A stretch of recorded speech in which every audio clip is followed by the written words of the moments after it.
Fusion food is a cooking trend that combines and blends aromas from different parts of the world.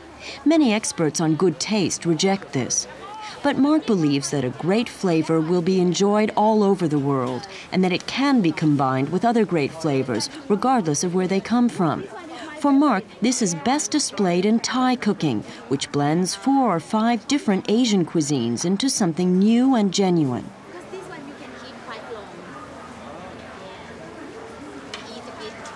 Super hot Chinese Sichuan cuisine, and southern India's curry tradition, as well as Malaysian influences and a hint of Arabic spices. They all come together in Thailand's pots and pans. Let's try another one. You could call it fusion, but it's also a cuisine that they've put together that they can call their own, and they can be proud of. And people around the world love Thai food for those unique, combinations. So it's nothing silly, it's taking tradition, changing it with the use of a good palate, or creativity. Yeah, isn't that right, Cara? You like? Yeah, actually I can say that it's not just only for Thai people, Thai food is not just only choice, it's not just only eating, but actually it's like, it's our identity. It's a core identity. When you ask Thai people, what is your identity? Maybe we can say culture, maybe we can say Thai language, but the most important thing is Thai food. You know what it smells like? It smells like the village, It smells like the village. It smells a bit smoky. Mark is always looking for ancient varieties of rice. Yeah? It's a great flavor in these traditional varieties, because they have kept their traditional qualities, that they had a long time ago, and that's why they were grown, because they had a texture, a flavor, a hardiness. Why cook with a institutional brand, institutional variety that is just like white flour, neutral, has no flavor?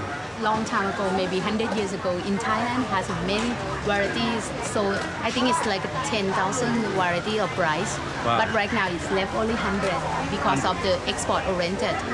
Right. Yeah. So big company, the big agricultural company just force the farmer to grow only homari rice, jasmine rice. Yeah, if we still continue to do the export oriented and then we just destroy our small scale farmer, our rice variety will gone. So it's have maybe just only one kind. Kanikar lives in the mechanics quarter, where cars are recycled right by the roadside.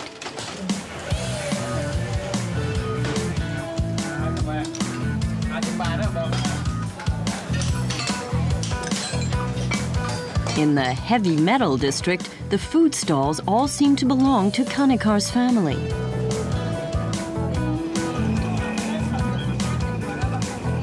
This is where the food hunter relaxes. Cooking for the crowd and neighbors, just like that, for fun.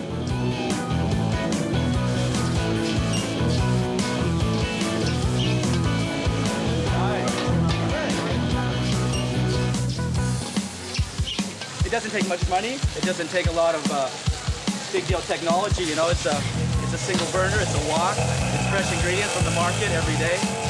It's fun to be on the streets. People, come and get it. Put on their noodle.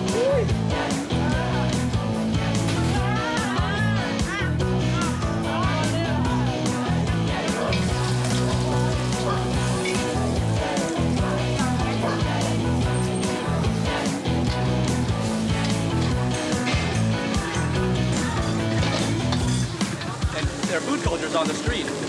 All those things that have come from outside, all the provinces, it's all in the street. It's in mostly the poor neighborhoods, That's where all the traditional foods are, whether it be from north, south, east, or west, morning, noon, or night, desserts, appetizers, seafood. I mean, it couldn't be more fun.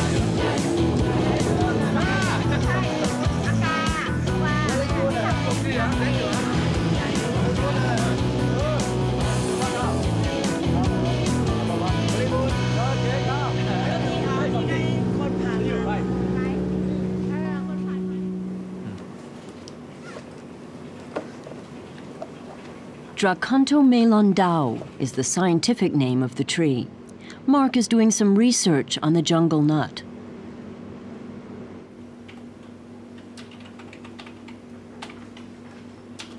He finds out that it belongs to the same botanical family as the mango, the cashew nut, and pistachio.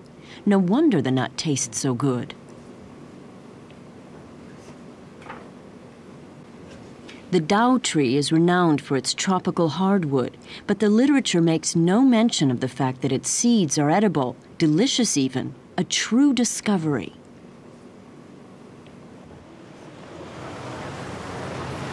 Four in the afternoon, Bangkok's streets are gridlocked. The klongs, the old canals, are the only means of travel, provided you know your way around.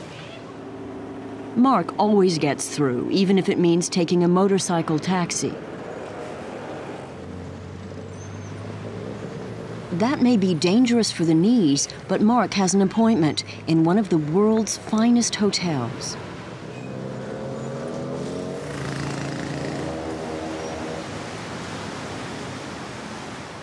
Time for a deep breath. The hotel could become an important client for Mark.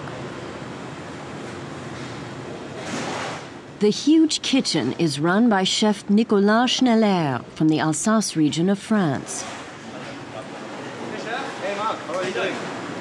Nice to see you again. See you. Everything good? Yeah, everything fine. Yeah? Where you come from then? From the jungle, from the mountains, from the river. So how was it? That was good. Yeah, beautiful. Where was that? Mark is offering the river grass sheets for the first time Things out here. That's that river weed. That's that and recommends steaming it. dish too. With a steam dish, the flavor of the weed will go into the steamed prawn, or steamed fish, or steamed chicken. He explains the difference to nori, the Japanese algae sheets used for sushi. More green flavor. Nori's so sweet, I think. Then the chef discovers the jungle nuts. This is try one. Try one. Try one. This is a jungle nut. It's a relative of a mango, a relative of a cashew, but it's a wild tree. Wild tree. Hardly listening to what Mark tells him, he takes the nuts to his pastry chef.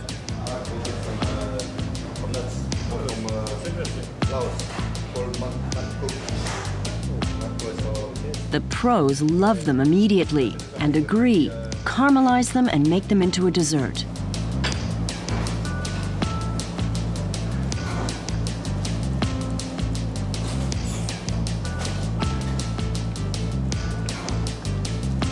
I think it's very nice to represent the jungle in the kind of place where we are, where it's very sophisticated, where the people come and just sit down and they can imagine a bit the background of the jungle. And I think today with the guests always looking for novelty, it's something that we could use, absolutely. You know, we just need to find the right way to do it, like found it nice caramelized and all of this, and could be used very well. Yeah, you just have to keep climbing the trees and running up in the jungle. That will be fine for us.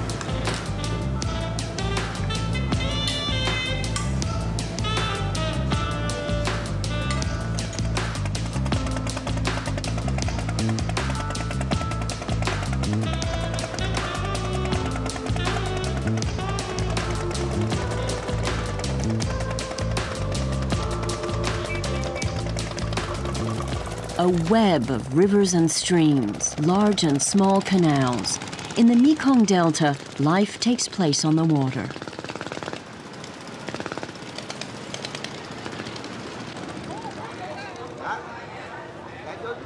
Mark has come here for a specific reason.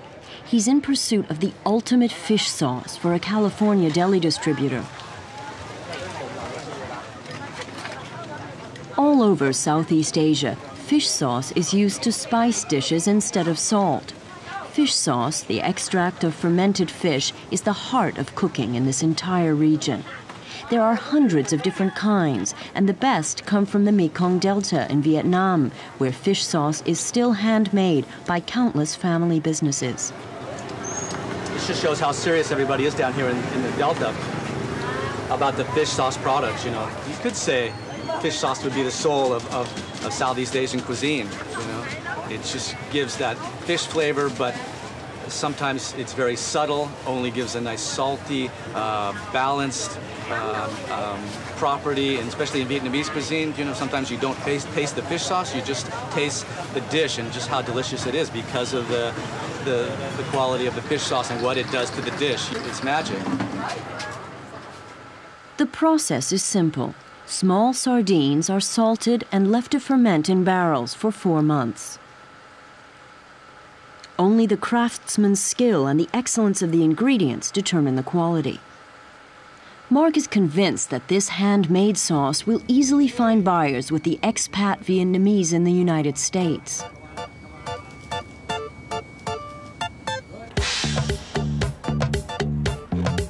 The food hunter will continue to travel the Mekong and pester the harvesting farmers.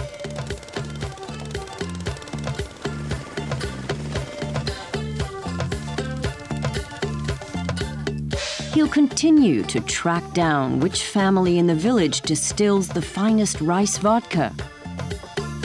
A tough job.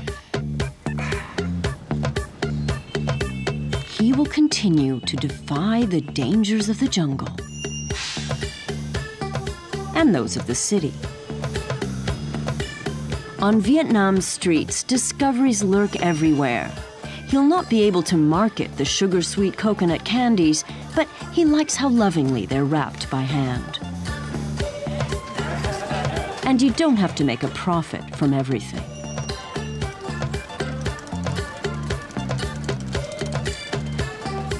Mark loves these floating markets. At last, he can do his research and relax at the same time, watching the fruits of the Mekong Delta just float by.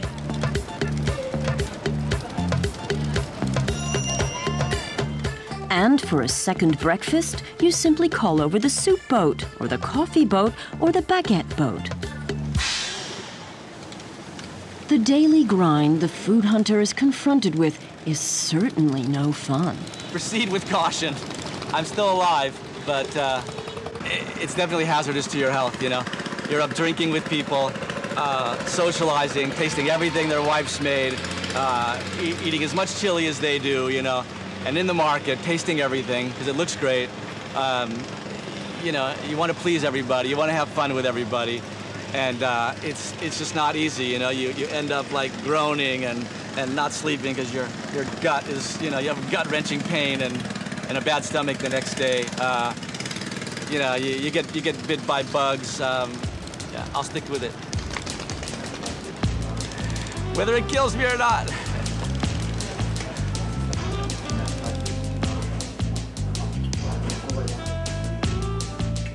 Probably the best restaurant in town is run by star Parisian chef Alain Ducasse.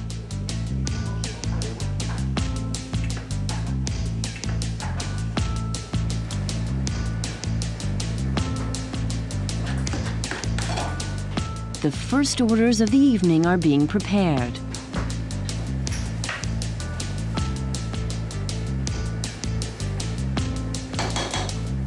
Jungle nut pesto with scallops.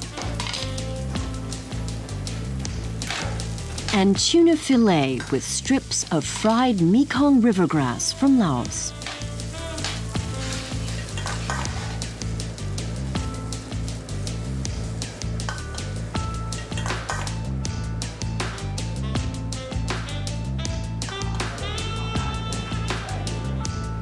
The kai pen, too, has now made it onto the table of a top restaurant.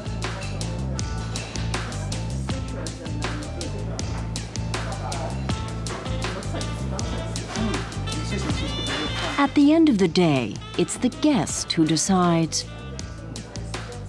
whether or not the food hunter will continue to scour the jungle in search of Asia's undiscovered delicacies.